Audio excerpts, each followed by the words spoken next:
Hello students, चलिए start करते हैं। एक्सरसाइज 13.3 प्रोबेबिलिटी का क्वेश्चन नंबर 3 देखते हैं क्या है।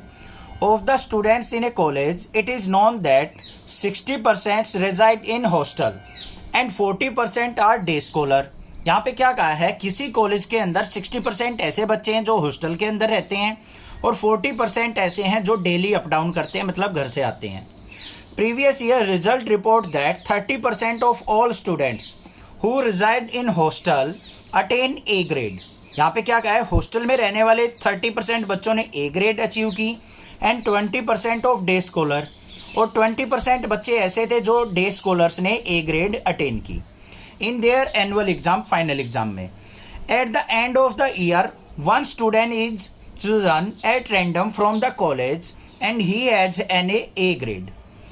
लास्ट में क्या किया, कॉलेज से एक बच्चे को सिलेक्ट किया गया, एक स्टूडेंट को, और देखा गया कि उसकी ग्रेड क्या थी, ए ग्रेड थी। What is the probability that the student is hosteller. तो हमें बतानी है कि प्रोबेबिलिटी कि वो स्टूडेंट हॉस्टलर होगा। रिवर्स प्रोबेबिलिटी पूछी है यहाँ पे, तो बेस थ्योरम का यूज होगा। अब आप सोच रहे होगे सर कैसे पता चला कि रिवर्स प्रोबेबिलिटी है, वो अभी समझ लो, क्वेश्चन के अंदर आपको पता लग जाएगा। देखो ध्यान से, हमें गिवन क्या क्या है वो देख लो। सबसे पहले दो इवेंट मान लेते हैं हम। Let E1 is event for hosteller, कि हमारे हॉस्टलर बच्चों के लिए इवेंट E1 है, and E2 event for day scholar, जो डेली अप डाउन करते हैं उनके लिए इवेंट क्या है बच्चों, डे स्कॉलर के लिए E2 इवेंट है। तो ये लिख दिए हमने दोनों इवेंट। अब हमें क्या दे रखा है, प्रोबेबिलिटी ऑफ E1 60% कितने कहां पे रहते हैं, हॉस्टल के अंदर। तो प्रोबेबिलिटी ऑफ इवेंट क्या होगी, 60%, तो मतलब 60/100। 0 से 0 कट गया, यहां पे क्या आ गया हमारे पास, 3/5 आ गई। यही आ रही है ना। हाँ, इसको आप 0.6 भी ले सकते हो या 3/5 में भी ले सकते हो, कैसे भी निकाल सकते हो, दोनों से आंसर सेम आएगा। प्रोबेबिलिटी ऑफ डे स्कॉलर देख लो क्या है, कितने बच्चे बाहर से आते हैं, 40%, 40/100। 0 से 0, 2 से कट करेंगे तो 2/5 आ गई। ये तो हमारे पास प्रोबेबिलिटी आ गई। अब ध्यान से देखो भाई, probability of A grade from E1 ये हमें दे रखी है। Probability of A grade achieve करने वालों की फ्रॉम हॉस्टलर, A/E1 हमें क्या दे रखी है, ध्यान से देखो, 30%। 30% का मतलब क्या हो गया, 30/100। 1 0 से 1 0 कैंसिल, मतलब 3/10 प्रोबेबिलिटी आ गई। Probability of A grade from E2 students, E2 मतलब डे स्कॉलर से कितनी दे रखी है, 20%। तो 20/100, 0 से 0, तो ये कितनी आ गई, 1/5 आ गई। यही आई ना, ठीक है। ये प्रोबेबिलिटी आ गई हमारे पास।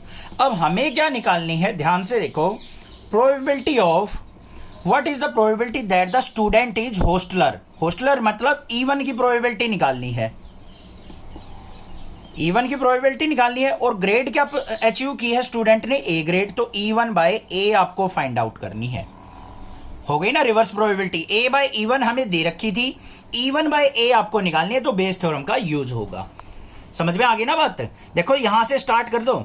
उसने क्या कहा है, eight the end of year student जो सिलेक्ट किया उसने ग्रेड क्या की है, ए ग्रेड अचीव की है, और वो ए ग्रेड अचीव करने वाला क्या होना चाहिए, हॉस्टलर स्टूडेंट होना चाहिए। उसकी प्रोबेबिलिटी निकालनी है, जिसकी निकालनी है वो ऊपर इवेंट, ए ग्रेड की हमारी नीचे आ जाएगी। तो यहां पे देखो हमारे पास बेस थ्योरम क्या बन जाएगी, probability of E1 into probability of A/E1 upon में probability of E1, total probability लेंगे, प्रोबेबिलिटी ऑफ A/E1 प्लस में probability of E2 event into probability of A/E2।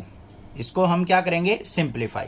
देख लो यहाँ पे प्रोबेबिलिटी ऑफ E1 क्या है, 3/5 इंटू प्रोबेबिलिटी ऑफ A/E1 कितनी है हमारी, 3/10 अपॉन में 3/5 इंटू 3/10 प्लस में 2/5 इंटू 1/5।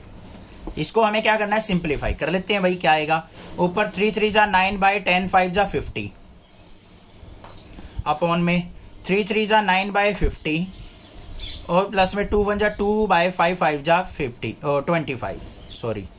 तो क्या आ गया, 9/50 अपॉन में, यहां पे एलसीएम कितना आ गया, 50, तो 9 + 4, तो कितना आया, 9/50 मल्टीप्लाई 50 बाई 9 4 जा 9 और 4 13। तो यहाँ पे प्रोबेबिलिटी क्या आ गई, 9 बाय 13 आ गई हमारे पास प्रोबेबिलिटी ऑफ E1 बाय ए। तो मतलब स्टूडेंट जो सेलेक्ट हुआ है हॉस्टलर हुआ है और ए ग्रेड अचीव की है, उसकी प्रोबेबिलिटी 9 बाय 13 आ गई हमारे पास। क्लियर हो गया, बेस थ्योरम का पता लग गया किस तरीके से हम यूज करेंगे। कोई भी दिक्कत लगे आप मुझसे पूछ सकते हैं, बाकी 2-4 क्वेश्चन करेंगे और अच्छे से क्लियर होती चली जाएगी चीजें। ठीक है, चैनल को सब्सक्राइब करना, लाइक करना और ज्यादा से ज्यादा शेयर करना। Thank you students for watching next classes video.